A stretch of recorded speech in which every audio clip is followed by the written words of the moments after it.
खैरियत? अनुषा का है? बाथरूम में है। तुम्हारा पुराना सेवा, तुमने नया ले लिया था तो यूं ही मेरे पास पड़ा रह गया। सोचा तुम्हें जरूरत पड़ेगी। जरूरत तो वाकई है। नया वाला फोन एक्सीडेंट में गुम हो गया। किसी चीज की जरूरत हो तो बताना। शुक्रिया।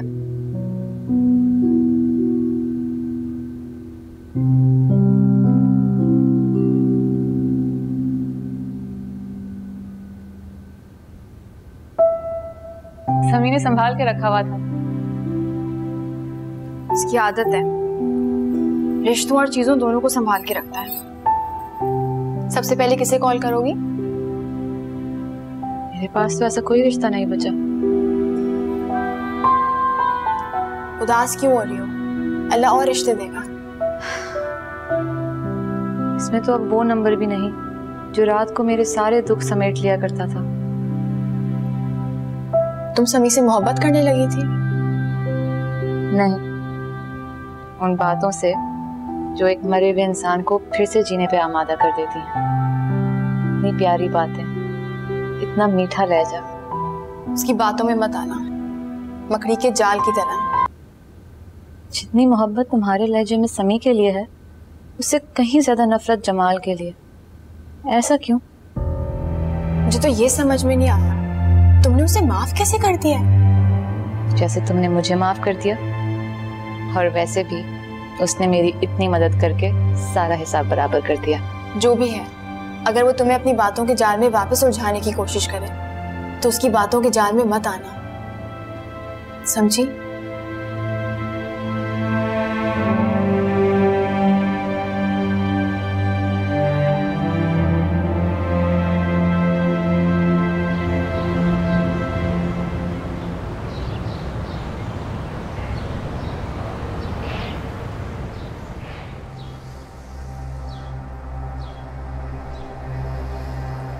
ओहो, अनुषा ने तो तुम्हें मासी बना के रख दी है।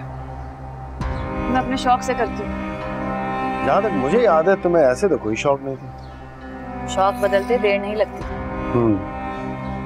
वक्त का भी तो यही तकाज़ा है, आखिर इस घर में भी तो रहना है। मुझे इस बात का एहसास किसी ने नहीं दिलाया। क्यों दिलाएंगे, उनके तो फायदे ही फायदे। तुम्हारी बातों में कोई दिलचस्पी नहीं है। अगर तुमने मेरी मदद ना की होती तो मैं तुम्हें कभी माफ ना करती। वैसे तुम्हारे बाप ने तुम्हारे साथ बहुत नाइंसाफी की है। अनुषा के नाम पे प्लॉट है और तुम्हारे नाम पे कुछ भी नहीं। दोनों बेटियों में इतना फर्क क्यों?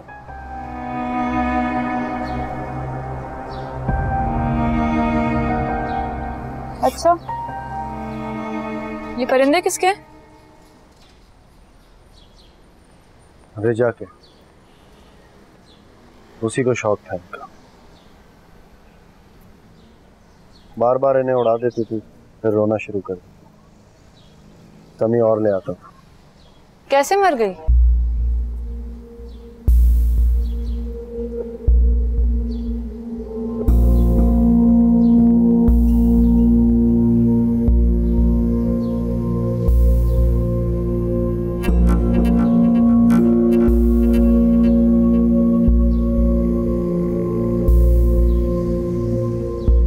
ऐसे।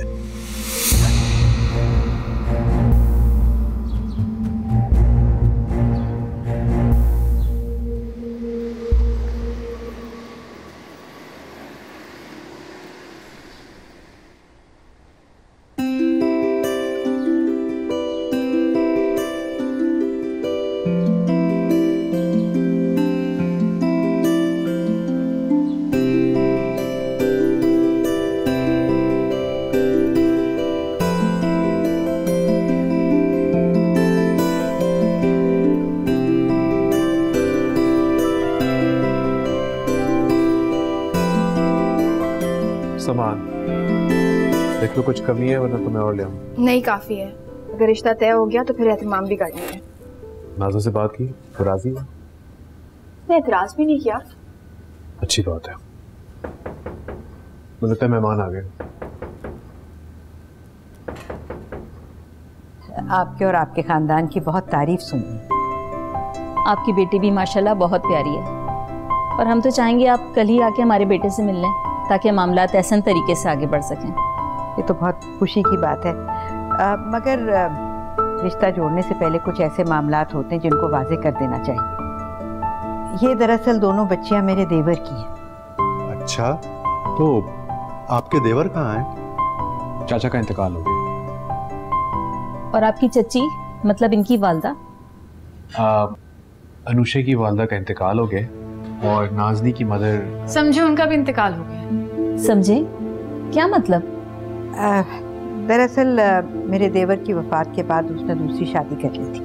शादी कर ली थी? मगर कहाँ कहाँ रहती हैं वो? देखें, रिश्ता जोड़ना कोई मामूली बात तो नहीं है, दो खानदानों का मामला है, हमें हर बात का पता होना चाहिए। जी ठीक कह रहे हैं आप।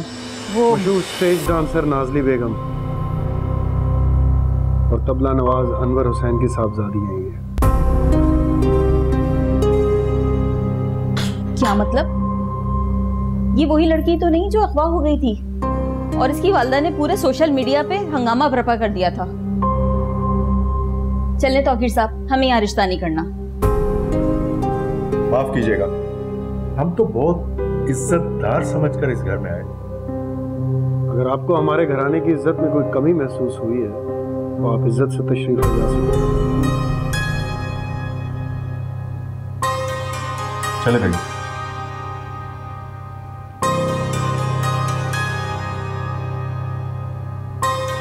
हर चीज में टांग अड़ाने की क्या जरूरत है तुम्हें? जब तक इस घर में रहूंगा हर चीज में टांग अड़ाऊंगा। कहा था तुमसे मैंने, मेरा हिस्सा मुझे दे दो, जान छुड़ा लो, मगर तुम लोगों की समझ में ही नहीं आता। तुम्हारी ये ख्वाहिश भी पूरी कर दूंगा मैं। क्या कौन रहा है जो अपने लिए ढंग की नौकरी नहीं ढूंढ सकता?